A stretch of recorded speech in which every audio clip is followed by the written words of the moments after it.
Sure enough. Ladies and gentlemen, in the studio, my homie, my friend, Jesse McCartney. What's going on? Jesse. Not only do you have an album in stores, dude, you've been doing some serious writing, man. Yes, sir. The track, Bleeding Love, you and Ryan Tedder got together, and how'd that, walk me through that. Well, I, in the process of, when I decided I was going to make the album that I made, and it was a little bit more R&B, Ryan he's a soulful guy himself, and I love his writing style, and I made a shopping list of people that I wanted to write with, and he was one of them. And we got in the studio together, and we didn't have a lot of time because he was about to go out on the road. Apologize was just about to hit the airwaves, and so we started writing, and the only song we actually got out was one song, and it was called Bleeding Love. Was that intended for you at the time? Initially, I was just writing. I just was kind of building up my catalog for this new album. I just was writing nonstop. It wasn't even one of those things where I had a deadline. I just wanted to keep writing until I established this sound, until I had my record. Right. So it was just, I think afterwards, collectively, it was decided it wasn't going to work for this particular album, for my record.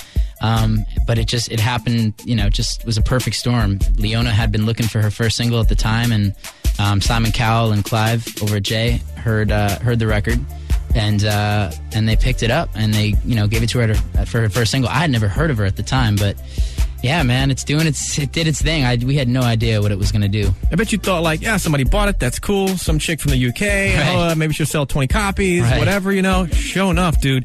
I don't know if you guys know this, but if you write music, you get paid. And Jesse McCartney's doing well, so nice. Thanks, man.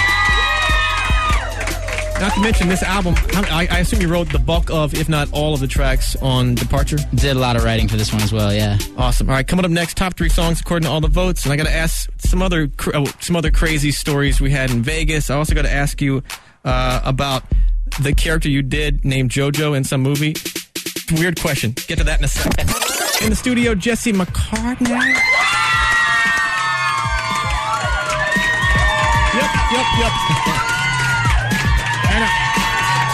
Jesse, that movie you did, what was it called again with Horton Hears a Who? Horton Hears a Who. You did the voice of a character named JoJo. Character named JoJo. Tell me you didn't think of me at least once. Oh, we did, man. That was a fun role. There wasn't, it was one of those characters too that my character plays, he's a mute. Right.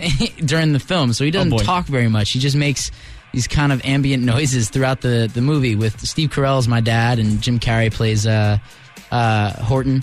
But that does not suck as a cast. At the very end, I have this one little moment where I scream out this yelp that kind of. Well, I'm sorry if you guys haven't seen the movie. I just kind of gave it away. But but yeah, the character's name is JoJo. I loved the voiceover stuff, man, because you just show up and you're like literally sweatpants. You can look like hell, and you just get behind a microphone and do your thing. There's no cameras, nothing. What sound did JoJo make? Is it something you can make now, or is it like something that's special effects? It's like it was a little bit of me, but also you needed a little special effects. Right. I think I'd just scare everybody in the room if I tried to do it right now. Sweet. And Alvin and the Chipmunks, of course, you played Theodore, yeah. How about that, yeah, dude? It was fun. It's a fun flick, man, and it did incredibly well. I'm hoping if they do the second one, they're going to call me back. Well, Theodore's got to get, you can't fire Theodore, of all people. Hey, when you guys recorded that, I would assume you guys had to talk kind of fast or kind of high, but that's not the case. You guys did it how again? We talk really slowly, and every conversation you have is like this, but with the same intensity of like a normal conversation, and then they speed it up.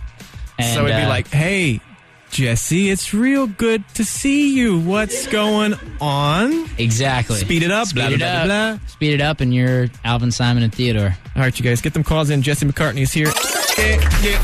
Jesse, we sort of know the surprise, but, anyway. Let's act like this is real. Who is this on the phone? What it do? What is it? It's Baby Bass. Hey! What up, dude? What's up, man? How y'all doing? It's official, like a referee whistle. It's official, like a referee whistle with a starter's pistol.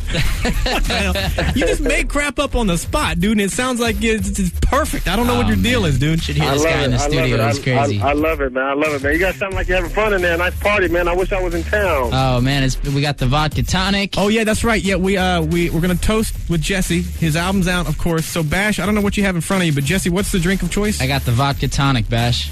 Oh, man, save me a sip, man. I got a nice big cigar in front of me. All right, Bash, pause for a second. We got Fat Daniel here. Fat D, this is what kind of vodka? This is little Grey Loosey Goosey. All right, here we go. Grey Loosey Goosey and Tonic. JoJo. To Jesse McCartney, to the album, to success, to seeing you after a long time. Not to the Lakers, because I really sucked last night. Hey, and to you being a dad, man. Thank you, sir. Thank Congratulations. you. JoJo. To Jesse McCartney. And I to will Bash sit this- for working harder than a one-legged stripper. Yes, Bash! Yeah! What is it? Oh, Lordy. Already.